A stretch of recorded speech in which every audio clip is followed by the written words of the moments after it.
President Trump is set to make a major announcement with Apple this afternoon. The tech company is set to invest an additional $100 billion in manufacturing in the U.S.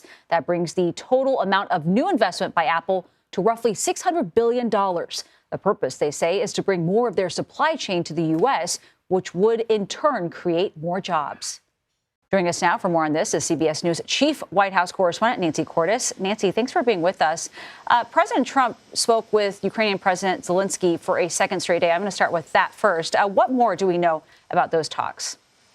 Well, President Trump, Nancy, said that it was a good conversation.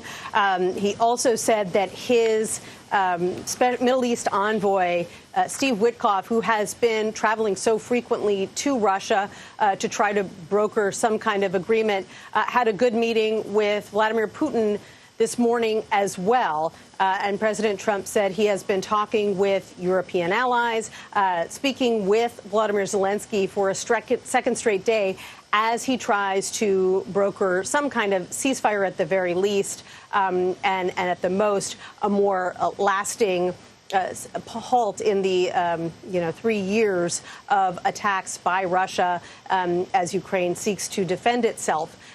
The reason that talks seem to be heating up right now is because President Trump had placed a deadline of Friday for Russia to either get on board with negotiations or face even more sanctions. And so now we're seeing that these conversations are happening.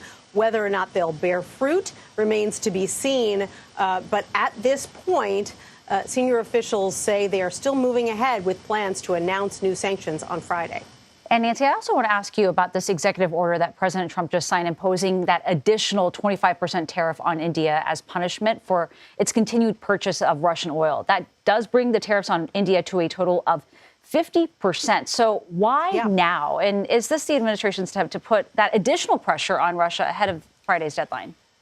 Absolutely. The goal here is to send a message to Russia. Hey, your biggest customers for your biggest product, we're going to make it more expensive to buy from you.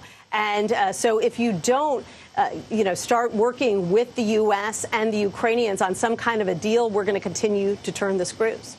And turning also to the latest in Texas with that redistricting fight right there, President Trump is saying the FBI may now have to get involved. Governor Abbott, as you well know, ordered police to arrest the lawmakers who fled for Illinois in order to prevent a vote on a GOP-drawn redistricting plan. We should point out, though, those representatives have done nothing criminal. This is a civil matter. So why is President Trump discussing the use of the FBI, and how might that potentially work? Well, he was asked about it yesterday, but it was an idea that came from Republican Senator John Cornyn, who said that because these lawmakers have now gone past state lines, they are in another state, that perhaps the FBI should be sent to try to retrieve them. And he and the governor have also floated this notion, Nancy, that because these lawmakers are accepting assistance from other states, that this is akin to taking a bribe and therefore could be a criminal matter. So they are looking to ratchet up the pressure on these Democratic lawmakers as they try to bring them back to Texas so that they can move ahead with their redistricting plans. Stay tuned for all this. Nancy Cordes, we always appreciate talking to you. Thank you very much.